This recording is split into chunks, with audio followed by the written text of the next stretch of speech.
Diabetes. হ্যাঁ, diabetes নিয়ে অনেকের অনেক আতঙ্ক।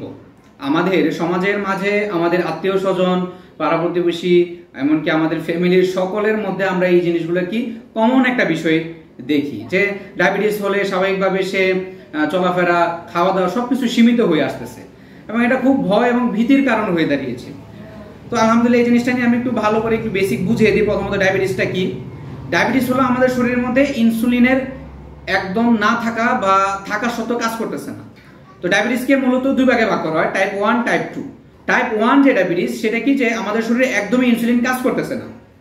হ্যাঁ, এতে করে কি হয়, অনেক সময় রোগী মৃত্যুর দিকে পর্যন্ত চলে যায় যদি তাকে কৃত্রিম ইনসুলিনের ব্যবস্থা না করে দেওয়া হয়। টাইপ 2 যে ডায়াবেটিস, সেটা হলো আমাদের শরীরে ইনসুলিন আছে কিন্তু কাজ করতেছে না। তো ডায়াবেটিস হলে তাদের কি কি লক্ষণ থাকে?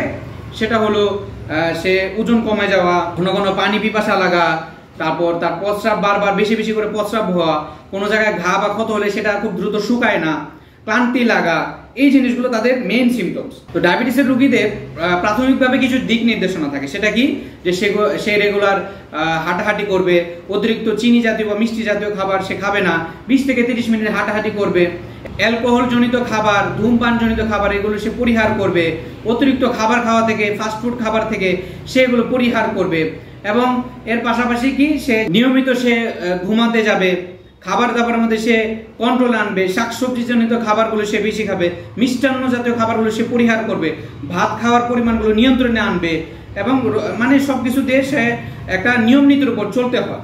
তো এর পাশাপাশি দেখা যায় কি অনেকে যে অন্যান্য ব্যাধির চিকিৎসা নিতে থাকে তখন সেটা কিউর হয় না এবং রোগটা প্রতিনিয়ত তার এইভাবে চলতেই থাকে। কিন্তু আলহামদুলিল্লাহ আমাদের হোমিওপ্যাথিতে এর খুব সুন্দর চিকিৎসা রয়েছে। সে যদি টোটালিটি অফ সিমটমস এর ভিত্তি করে ক্লাসিক্যাল ট্রিটমেন্ট নেয়, খুব সহজেই এই রোগ থেকে সেরে উঠবে। কিন্তু আমাদের আশেপাশে ভণ্ড হোমিওপ্যাথি চিকিৎসকরা রোগের নাম নিয়ে হোমিওপ্যাথি চিকিৎসা করতেছে এবং হোমিওপ্যাথি ওষুধ বিক্রি করতেছে। সে জানে না তার জন্য কোনটা সঠিক হোমিওপ্যাথি চিকিৎসা, যার কারণে সে সকল ওষুধ একত্রে মেরে দিচ্ছে। এতে করে কি হতেছে, সাময়িক উপশম পাইতেছে কিন্তু সে ভালো থাকতে পারতেছে না, এমনকি তার রোগটা আরো বিশ্রী হয়ে যাইতেছে। তো আমরা ক্লাসিক্যাল ট্রিটমেন্ট দেওয়াতে রোগটা খুব সুন্দরভাবে কিউর হয়ে আসে এবং তার ফিজিক্যালি মেন্টালি খুব সুন্দর ভালো থাকে এবং এর পাশাপাশি অবশ্যই তার রেগুলার লাইফ স্টাইলটা মেনটেন করে যদি চলে, আল্লাহর রহমতে খুব ভালো একটা রেজাল্ট পাওয়া যায়। তাই আমরা এখনো বলি, পরবর্তীতে বলবো, সবসময় বলবো, ডায়াবেটিস মানে আতঙ্ক নয়। আপনারা সঠিক হোমিওপ্যাথি চিকিৎসা গ্রহণ করুন, অবশ্যই আপনারা ভালোর দিকে যাবেন আলহামদুলিল্লাহ। এমনকি ডায়াবেটিস হলে যে পরিমাণ ভোগান্তিতে হয়, হোমিওপ্যাথিতে আপনি খুব কম ভোগান্তিতে আল্লাহর রহমতে বেঁচে যাবেন।